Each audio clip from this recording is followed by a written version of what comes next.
ओम शांति।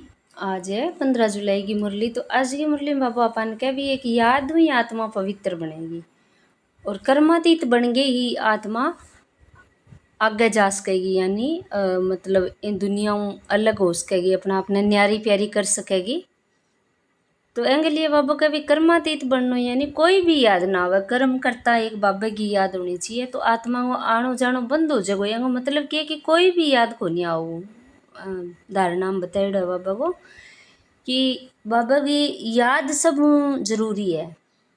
तो एंगे लिए अपन क्या करना है कि सारी ही आत्मा है जिकी आप आपस में भाई बहना। तो जब भाई बहना तो बंग लिए कोई भी अपने मन में ईर्ष्या घृणा द्वेष विकार ये नहीं होना चाहिए। बाबू तो कहने लग रहे कि जब हाँ ही आप बहन भाई, तो देखो अपने मन में कहेंगे लिए भी वो कोई होना नहीं चाहिए कि भाई सी है वाई सी है। हर आत्मा निर्दोष है बाबू एक मुरली में कहो, क्योंकि वह भी आपको पार्ट बजाने लग रही है। तो जी को विघ्न रूप है वर्षों लेण में अपने सुख शांति स्थापन करने में, तो वो बाबू बताने लग रही भी वह क्या चीज़ है, युक्ति बताइए। तो बाबू का मीठे बच्चे जी मीठे बाबा, योग बल से ही आत्मा की कट निकलेगी, इसलिए योग में कभी भी गफलत नहीं करो। प्रश्न है, बाप ने बच्चों को बेहद का वर्षा लेने की कौन सी युक्ति बताई जिसमें माया चारों तरफ बिगड़ डालती है? उत्तर है, बाबा ने युक्ति बताई, बच्चे तुम ब्रह्मा कुमार कुमारियां एक बाप के बच्चे आपस में भाई बहन हो, तुम कभी क्रिमिनल असोल्ट नहीं कर सकते हो, भाई बहन विकार में नहीं जा सकते। तुम्हें शिव बाबा के मत पर चलकर बेहद का वर्षा लेना है, परंतु माया कम नहीं है, चारों तरफ इसमें ही विघ्न डालती रहती है। हम भाई बहन हैं और एक बाप से वर्षा लेते हैं, ये भूल जाते हैं।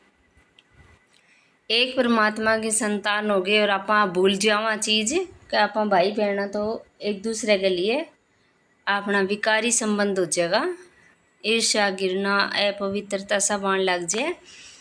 तो गीत है, तुम्हें पाके हमने जहाँ पा लिया। ओम शांति। गीत का एक अक्षर ही काफ़ी है। बच्चे जानते हैं बेहद के बाप से बेहद का वर्षा मिलता है और कलप कलप मिलता है। ये भी बच्चे जानते हैं कि बेहद का बाप बरोबर भारत को मिला था, अब वह नहीं है। ये भी बच्चे जानते हैं कि बेहद का वर्षा बाप द्वारा भारत को मिला था, वह अब नहीं है, फिर से मिल रहा है। देखते भी हो अभी तो स्वर्ग का वर्षा नहीं है। बाप आपा ने सुख शांति की दुनिया दी, वह कण छीन ली, अपने रावण छीन ली। रावण द्वारा नरक का श्राप मिल रहा है। श्राप से मनुष्य दुखी होते हैं, वर अर्थात वर्षे से सुखी होते हैं। अब ब्राह्मण बच्चे जानते हैं वह है बेहद का निराकार बाप और प्रजापिता ब्रह्मा है बेहद का साकार बाप। बेहद की साकार बाप प्रजापिता ब्रह्मा बगैर कोई होता नहीं।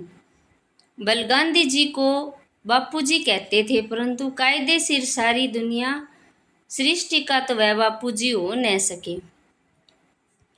सारी निराकारी दुनिया का बापूजी है शिव। अभी तुम बच्चे जानते हो हम शिव बाबा के बने हैं। शिव बाबा ने आकर हमको अपना बनाया है वर्षा देने के लिए। मधुबन आते हैं किसके लिए? शिव बाबा से मिलने के लिए,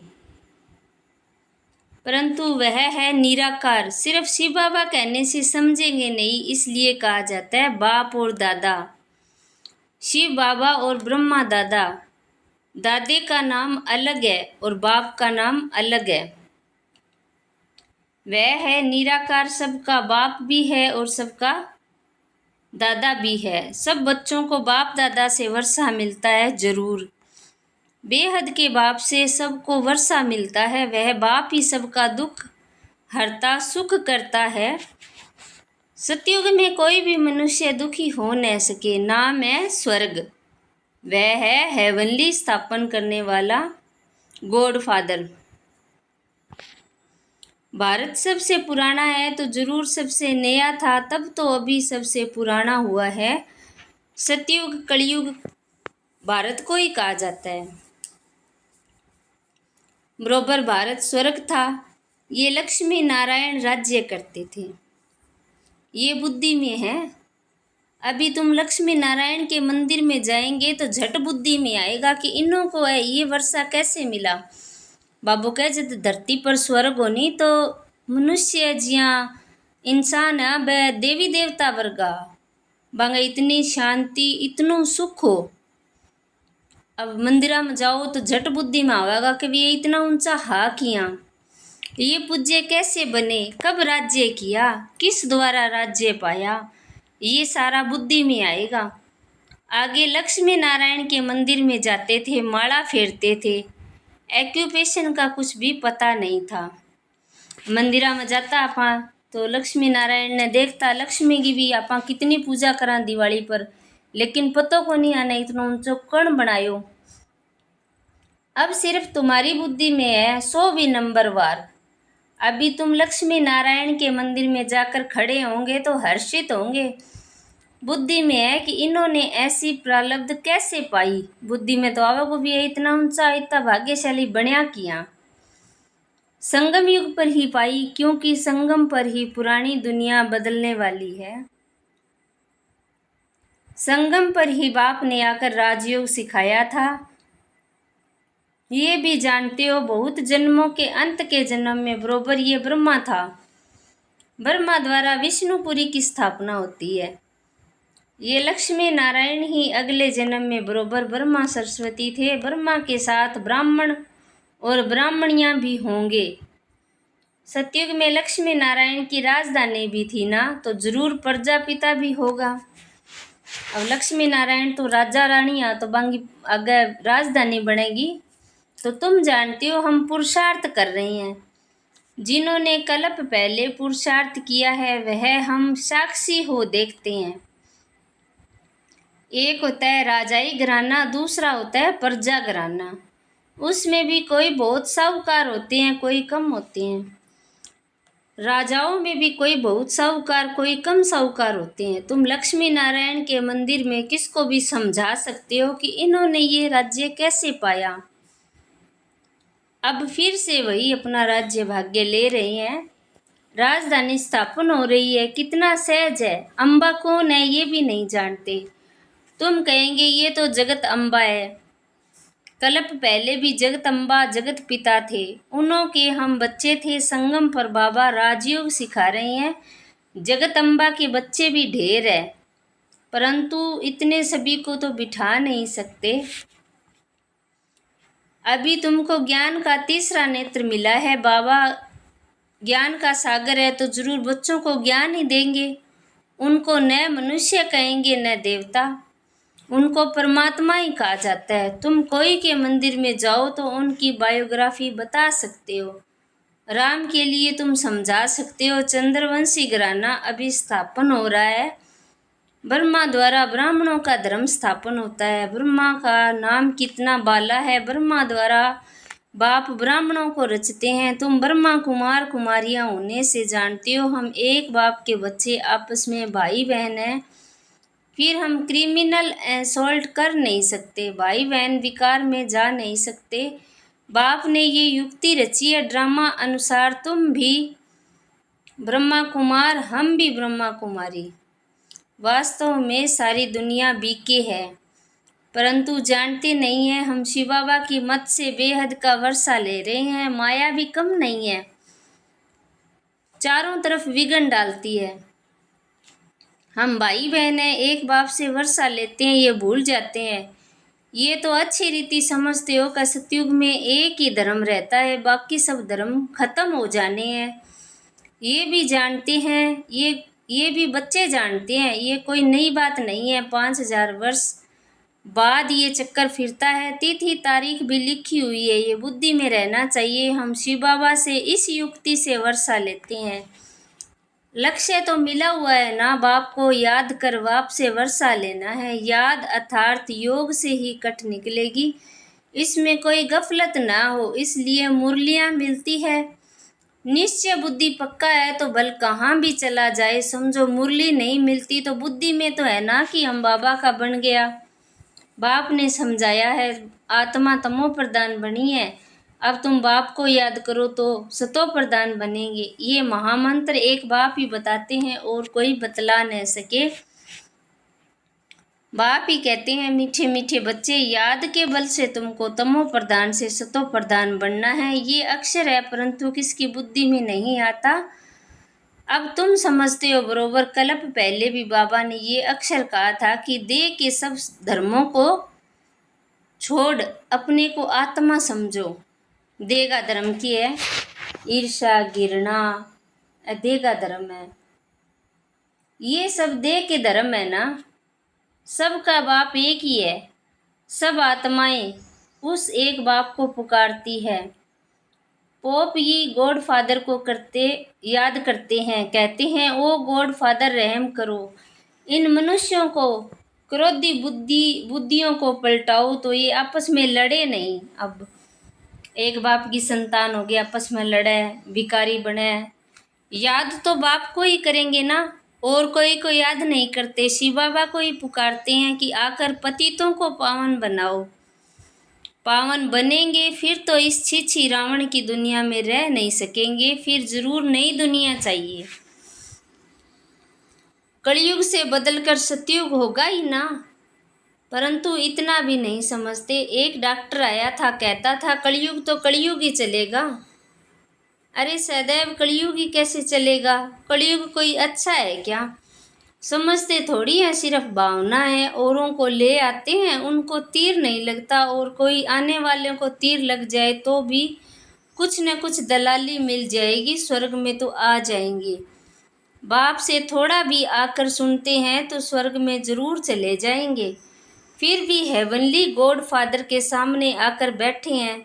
बाप समझाते हैं मैं सबका बाप हूँ ना। कोई मानते नहीं कि शिव बाबा कैसे आएगा। अरे आत्मा आ सकती है तो मैं क्यों नहीं आऊँगा? आत्मा एक शरीर छोड़ दूसरे में जा सकती है तो मैं नहीं आ सकता हूँ? नहीं तो मैं कैसे आऊँ? पुकारते भी हैं पतित पावन बाबा, आकर पतित से पावन बनाओ। बाप कहते हैं मैं आता ही भारत में हूँ, कल्प कल्प के संगम पर एक ही बार आता हूँ। तुम जब 84 जन्म पूरे करते हो तो मैं आता हूँ। तुम बच्चों को निश्चय है बाबा आया है फिर से वर्षा देने। बाप कहते हैं मेरा धंधा ही है पुरानी दुनिया को बदल नई दुनिया स्थापन करना, इसलिए गाया हुआ है नई दुनिया की स्थापना, पुरानी दुनिया का विनाश, फिर तुम पालना करेंगे। रोशनी मिली है ना, बाबू का ज्ञान मिलियो है तो नई दुनिया आप ज्ञान उलियान लग रहे हैं तो भी ज्ञान की अंदर स्थापना करनी है, वही नई दुनिया ले गया होगो। काली का मंदिर देखेंगे तो समझेंगे ये झूठा चित्र है। काली बरोबर जगदम्बा है परंतु ऐसे भयानक रूप नहीं है। बंगाल में काली के आगे बलि चढ़ाते हैं परंतु जानते कुछ भी नहीं। जगदम्बा के मंदिर में लाखों आते हैं, सदा जैसे मेला ही है। छोटी सी मूर्ति रखी है ना तो नाम रख दिया है जगदम्बा। अब जगदम्बा तो एक ही होनी चाहिए। सिंध में काली का मंदिर कैसे बनाया? एक बार किले में एक बम फटा तो एक फकीर ने कहा काली माता गुस्से हुई, बस उसने जाकर काली का मंदिर बना दिया। अब काली कौन है? कुछ भी नहीं जानते। तुमको अब ज्ञान मिली है, ऐसी कोई चीज़ नहीं जिसको तुम न जानो। समझते हो बाबा से वर्षा ले रहे हैं तो पूरा पुरुषार्थ करना चाहिए। पहले नंबर का दुख तब शुरू होता है जब कुमार कुमारियां शादी करते हैं। तुम्हें तो शादी का ख्याल भी नहीं आना चाहिए। अब बाप कहते हैं ये रावण राज्य खत्म होना चाहिए। ये है विकारी गृहस्थ व्यवहार।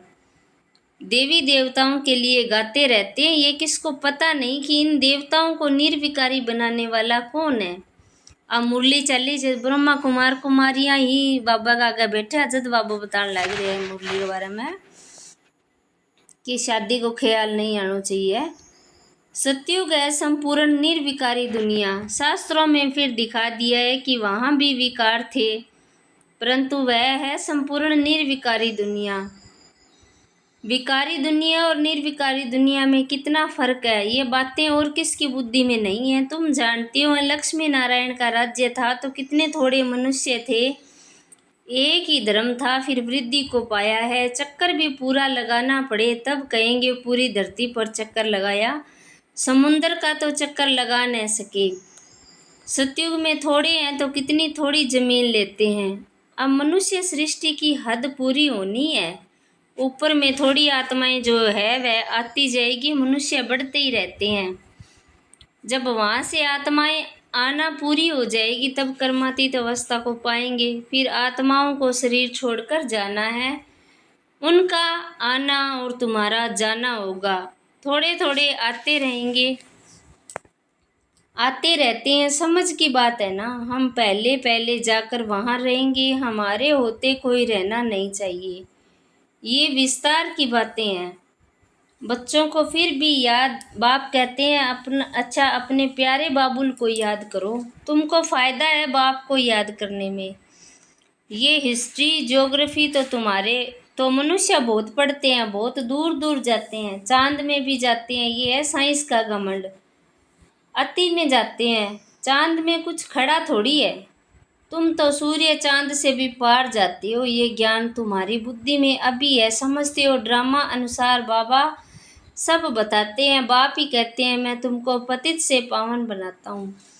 ये मेरा पार्ट है, भक्ति मार्ग में भी ये हमारा पार्ट है ना, है तो ड्रामा ना। तो जैसे तुम पार्टदारी हो मैं भी पार्टदारी हूँ, मेरा काम है पतितों को पावन बनाना।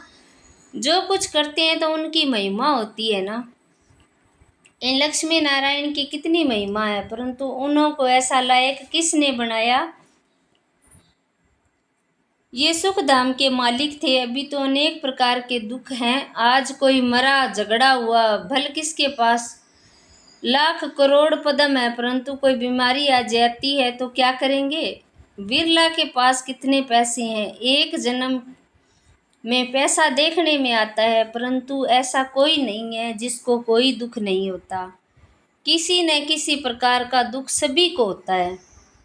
अभी तो ये पैसे आधे सब मिट्टी में मिल जाने हैं। अच्छा, मीठे मीठे सिकिलदे बच्चों प्रति माता पिता बाप दादा का याद प्यार और गुड मॉर्निंग। रूहानी बाप की रूहानी बच्चों को नमस्ते। हम रूहानी बच्चों की रूहानी बाप दादा को याद प्यार गुड मॉर्निंग नमस्ते। शुक्रिया बाबा, शुक्रिया आपका पद्मा पदम, शुक्रिया आपका। धारणा के लिए मुख्य सार है, कर्मातीत अवस्था को प्राप्त कर वापस घर जाना है, परंतु जाएंगे तब जब आत्माओं का आना बंद होगा। इस विस्तार को बुद्धि में रख एक बाबुल को प्यार से याद करना है। ज्ञान की रोशनी मिली है, इसलिए निश्चय बुद्धि बन बाप से पूरा वर्षा लेना है। कहाँ भी रहते याद के बल से आत्मा को तमो प्रधान से सतो प्रधान बनाने का पुरुषार्थ करना है। वरदान है, सोमान में स्थित रहे विश्व द्वारा सम्मान प्राप्त करने वाले देह अभिमान मुक्त भाव। पढ़ाई का मूल लक्ष्य है देह अभिमान से न्यारे हो, देही अभिमानी बनना। वो ज्ञान सुनने लग रहे आपा एंगो एक ही लक्ष्य है कि आपा आत्मा आत्मिक स्थिति में टिक जावा। इस देह अभिमान से न्यारे और मुक्त होने की विधि है सदा सोमान में स्थित रहना। संगम युग के और भविष्य के जो अनेक प्रकार के सोमान हैं, उनमें किसी एक भी सोमान में स्थित रहने से देह अभिमान मिटता जाएगा। जो सोमान में स्थित रहते हैं उन्हें स्वतः मान प्राप्त होता है। सदा सोमान में रहने वाले ही विश्व महाराजन बनते हैं और विश्व उन्हें सम्मान देती है।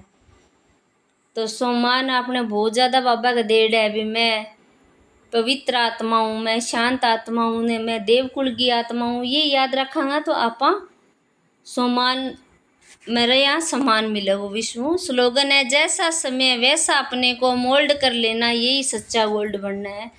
सच्चो सोनो होगो नहीं, वो मुड़ जाएगो, टूटे को नहीं। जिका मिलावट होगी वो टूटेगो। तो जब जिसी भी परिस्थिति आवे ना अपना अपने डाल लियो। एकड़न कौन करनी, कड़ापन का संस्कार ए कौन ले गया आना, ए व्यक्ति सारा है। अभी निर्भय ज्वालामुखी बन, प्रकृति और आत्माओं के अंदर जो तमोगुण है उसे भस्म करो। तपस्या अर्थात ज्वाला स्वरूप याद, इस याद द्वारा ही माया व प्रकृति का विकराल रूप शीतल हो जाएगा।